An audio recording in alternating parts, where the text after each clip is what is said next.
اعوذ باللہ من الشیطان الرجیم بسم اللہ الرحمن الرحیم۔ حضرت مسیح ناصری علیہ السلام کا اصل پیغام۔ ناظرین کرام، یہ ہمارے پروگرام کا عنوان ہے اور آج اس سلسلے کا 12واں پروگرام لے کر ہم آپ کی خدمت میں حاضر ہیں۔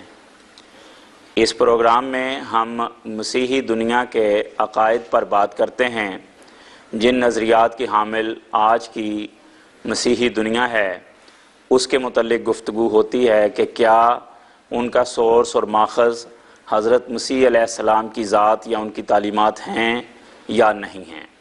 اور اس سلسلے میں ہم نے ان کے بڑے بڑے عقائد، الوہیت مسیح، تثلیث، کفارہ، ان کے متعلق تفصیل سے گزشتہ پروگراموں میں بات کی ہے کہ یہ تمام عقائد جو آج دنیا مسیحیت کی جان ہیں، یہ حضرت مسیح علیہ السلام سے ان کا تعلق نہیں ہے۔ جس رنگ میں آج ان کا پرچار کیا جا رہا ہے، حضرت مسیح علیہ السلام نے ان کو بیان نہیں کیا۔ اس سلسلے میں آج جس موضوع پر ہم گفتگو کریں گے وہ ہے نئے عہد نامے کا الہامی مقام۔ نیا عہد نامہ بائبل کا وہ حصہ ہے جو عیسائی دنیا تسلیم کرتی ہے اور کہتی ہے کہ حضرت عیسیٰ علیہ السلام کے دنیا میں آنے کے بعد یہ بائبل کا حصہ وجود میں آیا اور وہ پرانے عہد نامے کے ساتھ اب اس کو بھی شامل کر کے اپنی بائبل تصور کرتے ہیں اور اس کی اشاعت کرتے ہیں۔ تو اس پہ آج ہم گفتگو کریں گے۔ حسب سابق ہمارے ساتھ مکرم محترم میر محمود احمد صاحب ناصر موجود ہیں جو ہمیں اس بارے میں آگاہ فرمائیں گے، اور پروگرام کے سامعین میں مکرم محمد نیر احمد صاحب منگلہ، مکرم محمد عثمان احمد صاحب، مکرم جواد احمد صاحب اور مکرم عبد الرحمن صاحب موجود ہیں۔ خاکسار نصیر احمد انجم اس پروگرام کو لے کر حاضر ہے۔ میر صاحب، آپ سے سوال یہ ہے کہ نئے عہد نامے کے الہامی ہونے کے بارے میں دنیا مسیحیت میں کون کون سے نظریات پائے جاتے ہیں؟ بسم اللہ الرحمن الرحیم۔ نئے عہد نامہ جو مسیحیوں کے نزدیک ان کی کتاب مقدس ہے، اس کے الہامی ہونے کے بارے میں نظریات دو مین اہم نظریات ہیں۔ ایک نظریہ جو صدیوں تک باقاعدہ مسلمہ حیثیت رکھتا رہا اور جو باقاعدہ چرچ کا تسلیم شدہ عقیدہ تھا، وہ یہ تھا کہ نیا عہد نامہ لفظاً و معناً الہامی کتاب ہے، اور الہام کے معنی صرف دل میں ڈال دینا نہیں بلکہ لفظاً اور معناً خدا کی طرف سے اترا ہے۔ خدا نے یہ کلام سکھایا، پڑھایا، دیا، جو بھی آپ لفظ بول دیں اس کے لیے، لیکن خدا کا کلام ہے، اور آج بھی اس کو کہا ورڈ آف گاڈ ہی جاتا ہے، لیکن میں ابھی وضاحت کروں گا کہ اس سے مراد کیا ہے۔ تو قریباً تیسری چوتھی صدی میں یہ نظریہ راسخ ہوا مسیح کے بعد، اور آج سے 100-200 سال پہلے تک یہ نظریہ مسلمہ حیثیت عالم عیسائیت میں رکھتا تھا، رومن کیتھولک چرچ میں بھی اور پروٹسٹنٹ چرچ میں بھی۔ رومن کیتھولک چرچ تو مانتا ہی ہے کہ یہ مسلمہ عقیدہ مانتا رہا ہے کہ یہ مسلمہ طور پر نیا عہد نامہ خدا کا کلام ہے، لفظاً و معناً، اس کے زیر زبر بھی، اس کے اعراب بھی، اس کے کانسوننٹس بھی، اس کے واولز بھی، سب کے سب خدا کا کلام ہے۔ یہ نظریہ تھا۔ اس کے بعد اب کچھ عرصے سے جب یہ تصور پیدا ہوا کہ مذہب کو عقل کے پیمانے پر بھی دیکھنا چاہیے، تحقیق بھی کرنی چاہیے، سائنٹیفک سٹڈی بھی ہونی چاہیے۔ دنیا میں جس کو رینائسنس کہتے ہیں، نشأت ثانیہ جب ہوئی، مسلمانوں کے اثرات کے ماتحت ہوئی، لیکن بہرحال یورپ نے اس سے فائدہ اٹھایا۔ اس نشأت ثانیہ کے نتیجے میں جو تبدیلیاں نظریاتی طور پر دنیا میں ہوئی ہیں، ان میں اس نظریے کے بارے میں بھی تبدیلی ہوئی۔ تو پہلا نظریہ یہ تھا کہ نیا عہد نامہ خدا کا کلام ہے، لفظاً بھی اور معناً بھی۔ مگر یہ نظریہ ایسا عجیب ہے، حیرت ہوتی ہے کس طرح صدیوں تک بے سوچے سمجھے عیسائی دنیا کی اکثریت اس عقیدے کو مانتی رہی۔ بیچ بیچ میں ایسے لوگ سمجھدار اٹھتے رہے ہیں جنہوں نے اس نظریے پر شک کا اظہار کیا ہے، مگر وہ اپنے خیالات کا اظہار نہیں کر سکتے تھے، ماحول کے ڈر سے، معاشرہ کے ڈر سے، چرچ کے ڈر سے۔ بہرحال وہ نظریہ یہ تھا کہ یہ خدا کا کلام ہے، لفظ کے لحاظ سے بھی خدا کا کلام ہے، الفاظ بھی خدا کے ہیں، معانی بھی جو اس کے نکلتے ہیں وہ خدا کے ہیں۔ اس کے بعد اب میں نے جیسے بتایا کہ 200 سال پہلے ایک تحریک اٹھی دنیا میں، تدبر کی، عقل کی، فلسفے کی، سوچ بچار کی۔ انہوں نے جب دیکھا تو اس کتاب میں مثلا یہ لکھا ہوا ہے، جو میں عبارت آپ کو پڑھ کے جاؤں گا، لوقا کی عبارت ہے، لوقا کے پہلے باب کی ابتدائی پہلی عبارت ہے، اور وہ عبارت اس طرح ہے۔ لوقا کی انجیل کے پہلے باب میں آیت 1 تا 4 میں لکھا ہے، چونکہ بہتوں نے اس پر کمر باندھی ہے، ایک لفظ کا سننے والا ہے اس عبارت کا، چونکہ بہتوں نے اس پر کمر باندھی ہے کہ جو باتیں ہمارے درمیان واقع ہوئیں ان کو ترتیب وار بیان کریں، جیسا کہ انہوں نے جو شروع سے خود دیکھنے والے اور کلام کے خادم تھے ان کو ہم تک پہنچایا۔ اس لیے اے معزز تھیوفلس، میں نے بھی مناسب جانا کہ سب باتوں کا سلسلہ شروع سے ٹھیک ٹھیک دریافت کر کے ان کو تیرے لیے ترتیب سے لکھوں، تاکہ جن باتوں کی تو نے تعلیم پائی ہے ان کی پختگی تجھے معلوم ہو جائے۔ اب ذرا غور کریں اس عبارت پر۔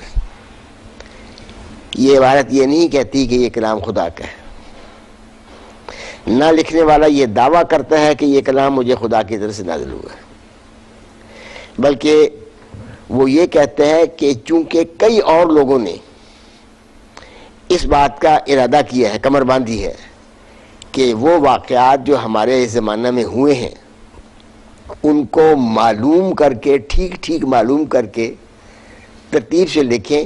میں نے بھی کسی تھیوفلس کو وہ کہتے ہیں، تھیوفلس کا لفظی معنی تو ہے خدا سے محبت کرنے والا، کسی شخص کا ذاتی نام ہے یا ایک فرضی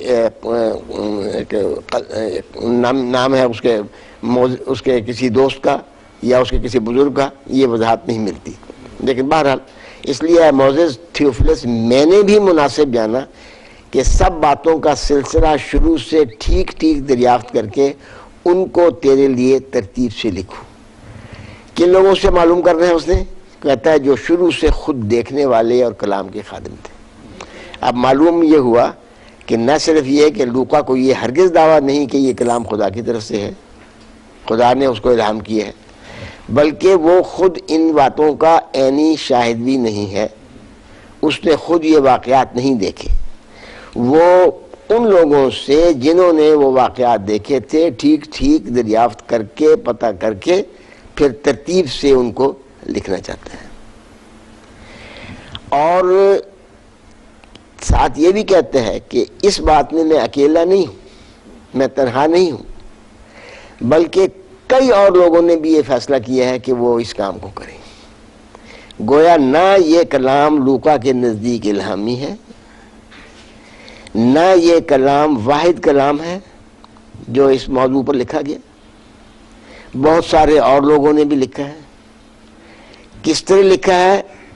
اپنی عینی گواہی نہیں ہے، بلکہ لوگوں نے جنہوں نے ان واقعات کو دیکھا تھا ان سے مل کر، ان سے پوچھ کر، پھر اپنی طرف سے ان کو ترتیب دے کر میں نے یہ واقعات لکھے۔ اس عبارت کی موجودگی میں حیرت ہوتی ہے کہ کس طرح صدیوں تک عیسائی دنیا اس کتاب کو الہامی کتاب کہتی رہی، اور نہ صرف الہامی کتاب، لفظاً معنن الہامی قرار دیا، زیر زبر تک لکھا ہے کہ الہامی کتاب ہے۔ وہ زیر زبر تو اردو میں ہم محاورہ کرتے ہیں، واولز اور کانسوننٹس کے بارے میں لکھا ہے کہ جی یہ الہامی کتاب۔ پھر صرف یہ اس پر بس نہیں ہو سکتا وہ کہتے ہیں کہ جی اچھا چلیے آپ نے ایک کتاب کا حوالہ دے دیا، ایک انجیل کا میں نے حوالہ دیا ہے، اب میں آپ کو کچھ انجیل کے ساتھ جو خطوط ہیں ان کا حوالہ دیتا ہوں۔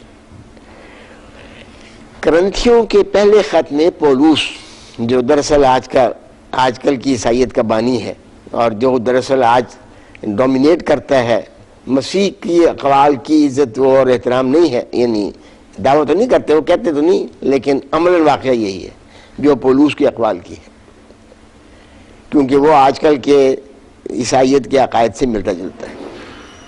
پولوس کرنتھیوں کے پہلے خط میں لکھتا ہے، کنواریوں کے حق میں میرے پاس خداوند کا کوئی حکم نہیں، لیکن دیانتدار ہونے کے لیے جیسا خداوند کی طرف سے مجھ پر رحم ہوا اس کے موافق اپنی رائے دیتا ہوں۔ یہ تو ہمارے جس طرح فقہا کہتے تھے کہ اس کے بارے میں ہمیں حدیث تو کوئی نہیں ملی، لیکن یہ استنباط ہم کرتے ہیں۔ اب کیا اس کو خدا کا کلام کہہ سکتے ہیں؟ اور آج تک کہتی چلی جاتی ہے پھر بھی عیسائی دنیا ورڈ آف گاڈ، بلکہ پولوس کو غالباً سب سے زیادہ کوٹ کیا جاتا ہے کیونکہ وہ ان کے اپنے نظریات کے موافق ہے۔ پولوس کہہ رہا ہے کنواریوں کے حق میں میرے پاس خداوند کا کوئی حکم نہیں۔ خدا کا حکم تو بعد میں، خداوند کا یعنی مسیح کا بھی کوئی حکم نہیں ہے۔ ہاں میں آنیسٹلی میں یہ سمجھتا ہوں، یہ اپنے رائے دے دیتا ہوں۔ اور 1000 سال تک، 1500 سال تک قریباً عیسائی دنیا، اگر تیسری صدی میں مانا جائے کہ یہ نظریہ مقبول ہوا مسیح نیا نامے کے الہامی کلام ہونے کا، تیسری چوتھی صدی میں ہوا دراصل، جیسا کہ آگے ایک پروگرام میں تفصیل سے ذکر ہوگا۔ اور آج سے 100 سال پہلے تک یا زیادہ 200 سال پہلے تک یہ نظریہ پختہ طور پر قائم تھا کہ مسیح علیہ السلام، یہ کتاب جو ہے یہ خدا کا کلام ہے، اور اس کتاب میں لکھا ہوا ہے کہ کنواریوں کے حق میں میرے پاس خداوند کا کوئی حکم نہیں۔ اللہ تعالیٰ کہہ رہا ہے کہ میرے پاس کوئی حکم نہیں۔ دوسرے خط میں کرنتھیوں کو کہتا ہے، پولوس کہتا ہے، جو کچھ میں کہتا ہوں وہ خداوند کے طور پر نہیں بلکہ گویا بے وقوفی سے۔ یہ خدا کا کلام، خدا کہہ رہا ہے کہ میں بے وقوفی سے یہ بات کر رہا ہوں، اپنے طور پر میرے پاس حکم کوئی نہیں، اور اس جرات سے کہتا ہوں جو فخر کرنے میں ہوتی ہے۔ تو نیا عہد نامہ کو سرسری نظر سے آپ دیکھ لیں، جیسا کہ انشاءاللہ تفصیل کے ساتھ ہم ایک ایک پوائنٹ اس کو لے کے آگے چلیں گے، سرسری نظر سے بھی آپ دیکھ لیں تو نئے عہد نامے کو لفظاً و معناً، کانسوننٹس اور واولز، الفاظ اور اعراب قطعاً الہامی کلام نہیں ہو سکتے۔ لوقا کا اپنا اقرار موجود ہے، اس کا یہ اقرار موجود ہے کہ میں نے بہت سارے لوگوں نے یہ کمر باندھی ہے کہ ان واقعات کو ٹھیک ٹھیک دریافت کر کے ترتیب وار بیان کریں، میں نے بھی یہ مناسب سمجھا۔ پولوس کہتا ہے یہ میرے پاس اس بارے میں کوئی حکم نہیں ہے۔ پولوس کہتا ہے کہ میں یہ بیوقوفی سے لکھ رہا ہوں ورنہ خدا کا کلام نہیں ہے یہ۔ لیکن آج تک ہر چرچ میں سنتا رہتا ہوں، ہر اتوار کو کوشش کرتا ہوں، رائی جو ریڈیو ہے، ٹیلی ویژن ہے اس کا اٹلی کا، وہ عیسائی اتوار کو پروگرام دیتے ہیں، چرچ کا پروگرام، کرسچینٹی کا پروگرام، اس میں بھی وہ یہی کہتے ہیں کہ ورڈ آف گاڈ میں لکھا ہے۔ تو مسیح علیہ السلام نے نہ اس کتاب کو کبھی دیکھا نہ کچھ بھی، ہم پھر تفصیل سے بات کریں گے، لیکن اس کا سرسری مطالعہ بھی انسان کو مجبور کر دیتا ہے یہ ماننے پر کہ یہ خدا کا کلام نہیں ہو سکتا۔ اب جب یہ دنیا میں کچھ روشنی پیدا ہوئی عقل کی، سائنس نے ترقی کی، اور سائنس کی ترقی اور فلسفے کی ترقی کے نتیجے میں بہرحال دنیا میں ایک نیک تغیر پیدا ہوا ہے۔ اس کی برائیاں بھی ہیں، اس کے نقائص بھی ہیں، وہ اپنی جگہ ہیں، لیکن جہاں تک سائنس کی ترقی ہوئی ہے، ایک روشن دماغی پیدا ہوئی ہے، روشن خیالی پیدا ہوئی ہے دنیا میں۔ اس کے نتیجے میں جب لوگوں نے اپنے طور پر غور کرنا شروع کیا تو وہ اس نتیجے پر پہنچے کہ اس کو، یہ تو کلام خدا کا نہیں ہے، واضح ہے، فکرہ بتا رہا ہے کہ یہ خدا کا کلام نہیں ہے، اور بہت ساری باتیں ہیں، تضاد وغیرہ ہے جو ہم انشاءاللہ آئندہ بات کریں گے۔ تو عیسائیوں نے پھر اپنے آپ کو اپنے اس کلام کو بچانے کے لیے ایک نظریہ اختیار کیا ہے، اور اس کے لیے لفظ انسپائر جو انگریزی میں استعمال ہوتا ہے اس کی مدد حاصل کی ہے۔ اب انسپائر کا لفظ خدا تعالیٰ کی طرف سے جو القاء ہوتا ہے مخفی طور پر، اس کو بھی کہہ سکتے ہیں، بالکل ٹھیک ہے، اس کے لیے انگریزی میں استعمال ہوتا ہے یہ لفظ۔ لیکن ایک شاعر ایک وادی میں پھولوں کی ہزارہا پھول دیکھتا ہے، ورڈزورتھ نے وہ پھول دیکھے تھے ڈیفوڈلز، تو اس کے نے اس نظم کو ان پھولوں نے اس کو انسپائر کیا۔ 10,000 saw یا at a glance fluttering and dancing، تو وہ انسپائر کرنا اس کو بھی کہتے ہیں۔ اب مراد کیا ہے اس سے؟ وہ کہتے ہیں جی کہ یہ کلام جو ہے لفظاً و مانن تو خدا کا کلام نہیں ہے، لیکن خدا کی طرف سے انسپائریشن ہے۔ اس کی تشریح اب یہ کرتے ہیں، اور تشریح میں دراصل اپنے اس خیال کی تردید بھی ساتھ کرتے ہیں۔ وہ کہتے ہیں یہ انسپائریشن سے مراد یہ ہے کہ اگرچہ یہ کلام لفظاً و مانن خدا کی طرف سے نہیں اترا،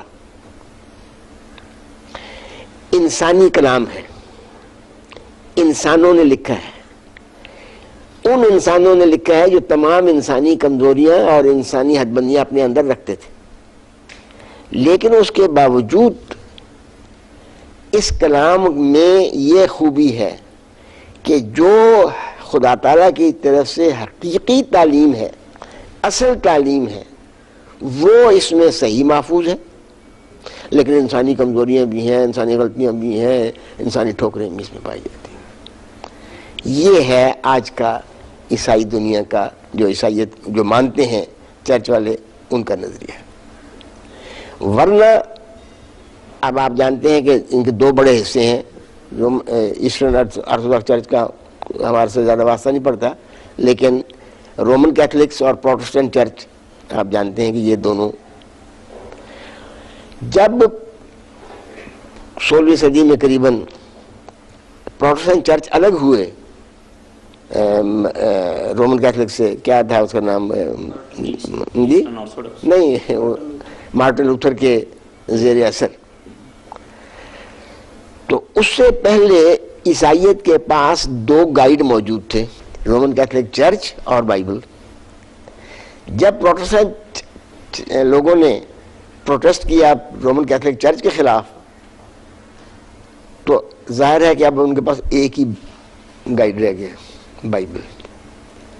اب انہوں نے زور دینا ہے Protestant church Roman Catholic church کے خلاف، تو سارا زور پھر انہوں نے بائبل کے الہامی ہونے پر زور دینا شروع کیا، اور بائبل سے وہ ثابت کرنے کی کوشش کی کہ رومن کیتھولک چرچ کے جو عقائد ہیں وہ درست نہیں ہیں۔ بہرحال یہ تو آپس کی بحث ہے۔ تو رومن کیتھولک چرچ اور پروٹسٹنٹ چرچز دونوں کے دونوں اس عقیدے کے پوری طرح پابند تھے جو صدیوں سے چلتا آ رہا تھا کہ یہ کتاب الہاماً نازل ہوئی، اس کا لفظ الہامی ہے، اس کے اعراب بھی الہامی ہیں، اس کے فقرات بھی الہامی ہیں، اس کے الفاظ بھی الہامی ہیں۔ اور رومن پروٹسٹنٹ چرچز کو اس پر زیادہ زور دینا پڑا، دونوں کے لیے۔ اب دونوں چرچیں یہ جو ہیں، پروٹسٹنٹ بھی اور رومن کیتھولک بھی، اس عقیدے کو چھوڑ چکے ہیں اور کہتے ہیں نہیں یہ انسپائرڈ ہے۔ انسپائرڈ کے کیا معنی ہیں؟ خدا کی طرف سے القاء ہوا ایسے لوگوں پر جو اس ذمہ داری کو ادا کر سکتے تھے، لیکن غلطیاں بھی ہیں، انسانی کمزوریاں بھی ہیں، اصل تعلیم محفوظ ہے۔ بظاہر نظر بڑا خوب انہوں نے بچانے کی کوشش کی ہے، حقیقتاً تلوار ماری ہے اپنے عقیدے پر، کیونکہ اگر یہ مان لیا جائے کہ یہ کتاب جو ہے لفظاً اور مانن تو الہام نہیں ہے، ان لوگوں کی تحریر ہے جن لوگوں نے یہ کتاب لکھی، اور ان انسانوں کی تحریر ہے جنہوں نے یہ کتاب لکھی، لیکن اصل تعلیم کو انہوں نے محفوظ رکھا ہے۔ سوال یہ ہے یہ اس کا ثبوت کیا ہے؟ اگر تم کہتے ہو تو ان کا دعویٰ تو ہونا چاہیے، ان میں سے تو کوئی بھی دعویٰ نہیں کرتا، تو وہ تو کہتے ہیں کہ بیوقوف کے ساتھ میں بات کر رہا ہوں۔ مصنفین یہ دعویٰ نہیں کرتے کہ ہمیں خدا کی طرف سے انسپائر کیا گیا ہے، نہ لوکا نے یہ دعویٰ کیا ہے، نہ متی نے یہ دعویٰ کیا ہے، نہ مرکز نے یہ دعویٰ کیا ہے، نہ یوحنا نے یہ دعویٰ کیا ہے، نہ خطوط لکھنے والوں نے یہ دعویٰ کیا ہے۔ اور یہ نظریے کو، اس عقیدے کو تبدیل کرنے کی بنیاد کس بات پر ہے؟ پہلے تم 1500 سال تک کہتے رہے کہ یہ لفظ الہامی ہے، اب کہتے ہو کہ لفظ الہامی نہیں ہے، انسپائرڈ ہے، اور اس کی اصل تعلیم محفوظ ہے، اور جو غلطیاں ہیں وہ موجود ہیں۔ اب ہمارا ایک بڑا بنیادی سوال ہے، اور وہ سوال یہ ہے کہ اگر اس کتاب میں غلطیاں بھی ہیں اور اصل تعلیم بھی صحیح تعلیم موجود ہے، تو فیصلہ کون کرے گا کہ یہ غلطی ہے، یہ اصل تعلیم ہے؟ کہنے والا کہے گا کہ آپ کہتے ہیں کہ تثلیث کی تعلیم اصل ہے، اور وہ جو توحید والی تعلیم کی فکریں ہیں وہ انسانی کمزوریاں ہیں، تو کیوں نہ کہا جائے کہ انسانی کمزوری تثلیث والی مضمون میں ہے، وہ تم نے یونانیوں کے زیر اثر لکھی ہے، اگر ہے بھی میرے خیال میں تو ہے ہی نہیں کہیں دراصل، اور جو تعلیم توحید کی ہے وہ اصل تعلیم ہے۔ تم کہتے ہو کہ مسیح نے اس کتاب کی روح سے یہودی شریعت کو منسوخ کی ہے، یا اس کو واجب العمل قرار نہیں دیا۔ ہم کہیں گے کہ مسیح نے واجب العمل تو قرار دیا یہودی شریعت کو، تم نے بعد کے خیالات کے مطابق اس میں تبدیلی کر کے اس کو یہودی شریعت کو غیر ضروری قرار دیا ہے۔ اس کا فیصلہ کون کرے گا؟ اب دوسرے سائد تو اس کا کوئی جواب نہیں دے سکتے۔ رومن کیتھولک ایک جواب دیتے ہیں۔ رومن کیتھولک کہتے ہیں کہ نہیں، یہ جو پوپ ہے، ویٹیکن ہے، ہولی سی ہے، اس کو اختیار ہے کہ وہ بتائے کہ جی یہ آیت کا صحیح ہے اور یہ آیت غلط ہے، اور وہ کرتے بھی ہیں اس کو۔ اچھا جی یہ بتائیے کہ یہ رومن کیتھولک چرچ کو یہ اختیار کہاں سے ملا؟ پوپ کو یہ اختیار کہاں سے ملا؟ کسی بائبل سے ملا؟ بائبل کو میں سے کون سی بات ٹھیک ہے، کون سی بات غلط ہے، اس کا اختیار بنانے کا رومن کیتھولک چرچ کو ہے۔ رومن کیتھولک چرچ کو یہ اختیار کہاں سے ملا؟ یہ بائبل میں ہے۔ کسی نے پوچھا تھا زید کا گھر کہاں ہے؟ یہ بکر کے گھر کے سامنے۔ اچھا یہ بکر کا گھر بتا دیں نا، میں نے جانا کہ وہ زید گھر کے سامنے ہے۔ انہوں نے کہا یہ دونوں کہاں ہیں؟ کہ یہ آمنے سامنے ہے۔ تو زید کا گھر اور بکر کا گھر ڈھونڈتے رومن کیتھولک چرچ کہاں سے کہاں چلا گیا؟ یہ تعلیم کہ صحیح تعلیم کون سی ہے، یہ ہولی سی کو اختیار ہے، پوپ کو اختیار ہے، کیونکہ وہ انفالیبل ہے۔ پوپ انفالیبل ہے، کس طرح پتہ لگا؟ یہ بائبل میں لکھا ہے۔ اور یہی تو سوال تھا کہ بائبل کی صحت کا ہمیں کس طرح ثبوت ملے؟ تم نے کہا جی رومن کیتھولک چرچ کے ذریعے۔ رومن کیتھولک چرچ کو یہ اختیار کہاں سے ملا؟ بائبل کے ذریعے۔ تو دونوں باتیں غلط ہیں پھر اس کا مطلب۔ تو دو نظریات مسیح کے اس کتاب کے متعلق ہیں رہے۔ اب تو شاید ہی کوئی عیسائی ہو جو مانتا ہو کہ جی یہ لفظ یا مانن الہامی کتاب ہے، لیکن غالب اکثریت جو ہے، غالب 99% کوئی مجذوب آدمی ہوگا جو کہتا ہوگا کہ نہیں یہ خدا کا کلام ہے، لیکن کہتے ابھی بھی سارے اس کو خدا کا کلام ہے، حالانکہ مانتے بھی ہیں کہ اس میں غلطی ہیں، مانتے بھی ہیں کہ یہ انسان نے لکھی ہے۔ لوکا کہتے ہیں میں نے لکھی ہے کتاب، لوکا خدا تھا۔ اگر لوکا نے کتاب لکھی ہے، لوگوں سے پوچھ کر لکھی ہے، اپنی طرف سے ترتیب دی ہے اس کو، تو پھر قطعاً اس پر ورڈ آف گاڈ نہیں کہہ سکتے۔